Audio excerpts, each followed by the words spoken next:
আমি কম্বল চাপিয়ে ভাইয়া মুখের মধ্যে কাপড় দিয়ে কান্না কাটি করছি যে বইয়ে জোর করে আমি কাপড় খুলতে চাইনি, জোর করে কাপড় খুলাইছে। ব্যথা পেলেও বলতে পারি না, এখানে ব্যথা পাচ্ছে, এখানে দুঃখ পাচ্ছে, এরকম বলতে পারি না। ওরা তো ওগুলো দেখবে না, ওরা তো টাকা বিনিময় করতেছে।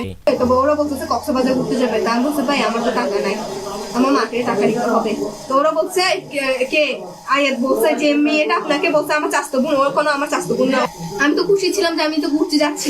বন্ধুর সাথে বান্দরবান থেকে কক্সবাজারে ঘুরতে আসেন এই তরুণী। কক্সবাজারে পৌঁছানোর পর এই তরুণীর বন্ধু কৌশলে তাকে এক দম্পতির হাতে তুলে দেয়। এই তরুণীর ভাষ্যমতে প্রথমে তাকে একটি আবাসিক হোটেলে নিয়ে যাওয়া হয়। খুশি ছিলাম, ওনার স্বামী আর ওই মল আমাদের পিছনে, ওই আর আমি আগে। ওনাদের কোনো মোবাইল টোবাইল নাই, কেউ থেকে একটা ফোনও নাই। ওখানে একটা জিয়া ভাই আছে, হোটেলে যে মালিক ম্যানেজার জিয়া, যেখানে রন্ধনু বলে যে জায়গায় নিয়ে গেছে, যে কটেজে নিয়ে গেছে। হোটেলে নিয়ে গিয়ে প্রথমেই তাকে মাদক সেবনে বাধ্য করা হয়। এরপর শুধু মাদক সেবনই নয়, ভাতের সাথে কিছু একটা খেতে দেওয়া হয় তাকে। ভারসাম্য হারিয়ে মাতাল অবস্থায় চলে গেলে তখনই তারা তার রুমে এক যুবককে পাঠিয়ে দেন।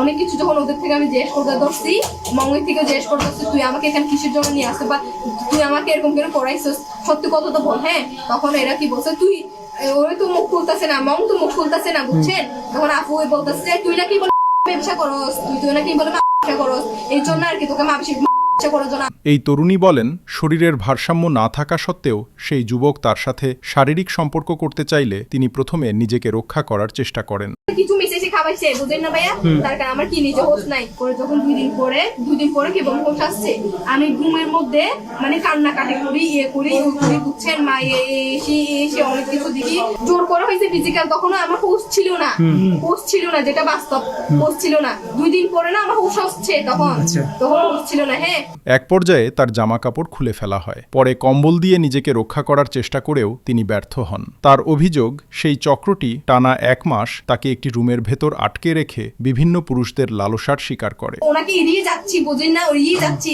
আমি বুঝতে পারতেছি যে আমার সাথে খারাপ কাজ হচ্ছে, আমি এড়িয়ে যাচ্ছি। কক্সবাজারে বার্মিস মার্কে হলে আছে করে ও ভাইয়া, বুঝছেন, আমি আপনাকে নিয়ে যেতে পারবো ভাইয়া। ওনাদের সাথে আমার ফিজিক্যাল হলো, হ্যাঁ, জোরদস্তি।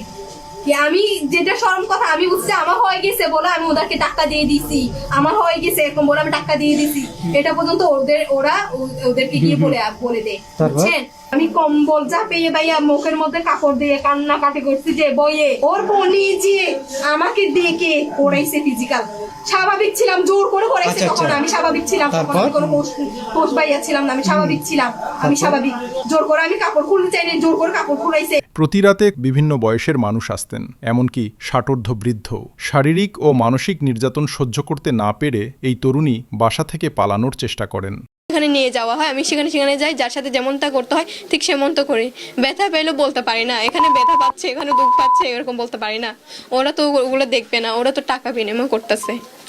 ব্যথা আমার থেকে সহ্য করে নিতে হয়, গাল চিপে তোরা সহ্য করতে হয়। আমার গাল ফেটে গেছে, আমি সহ্য করতে করতে রক্ত বের হয়েছে আমার মুখ থেকে, আমি এরকম সহ্য করছি ওরা যেভাবে আমার সাথে অবশেষে 24 দিন পর বাসার দম্পতি রুমের ভেতর ঘুমিয়ে থাকাকালে তিনি কৌশলে ঘর থেকে বের হয়ে বাইরে থেকে ছিটকিনি আটকে দেন। পরে আশেপাশের লোকদের বিষয়টি জানালে তারা তাকে সাহায্যের জন্য এগিয়ে আসেন।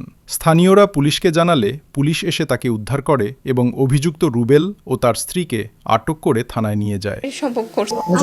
অনেকের সাথে হয়েছে, চেনা পরিচয় বন্ধু, বাবা ব্যবসা করতো না, নাকি জেলে পড়ছে, হ্যাঁ, এখন তার বউ পালিয়ে গেছে নাকি, ওর সাথে আমার হয়েছে, হ্যাঁ, ফিজিক্যাল।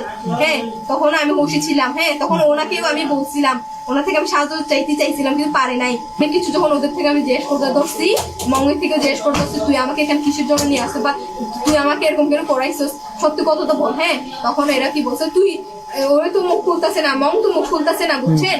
তখন আপু বলতেছে তুই নাকি বলে সোনা ব্যবসা করস, তুই নাকি বলে মায়ের ব্যবসা করস, এই জন্য আর কি তোকে মাগি ব্যবসা করার জন্য আনছে এখানে। আমি এখন চিল্লি আমার মানে কি, আমি করে একটি 999-এ ফোন পেয়ে সদর মডেল থানা থেকে একটি টিম সেখানে যায়। টিম গিয়ে জানতে পারে ওই তরুণীকে আটকে রেখে বিভিন্ন কাজে বাধ্য করা হচ্ছিল। আমার নিজের জান বাঁচানোর জন্য আমি করতেছি, বুঝছেন, আমি সুইসাইড করে ফেলবো।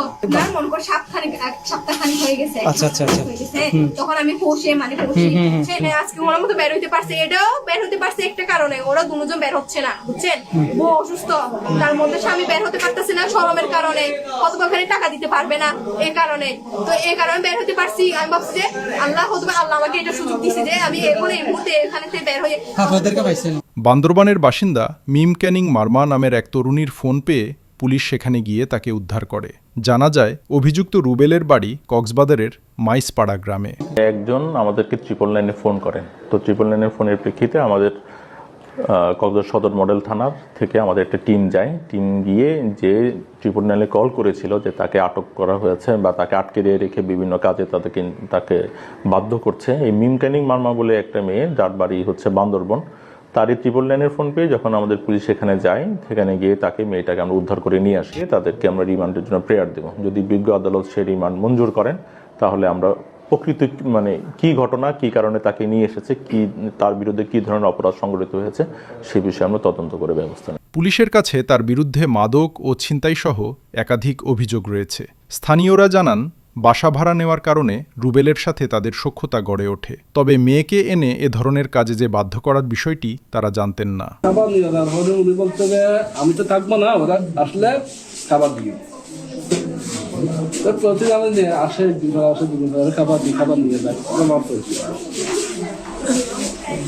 খাবার নিতে প্রায় 960 টাকার মতো বাকি, এটা সব দেখা নাই।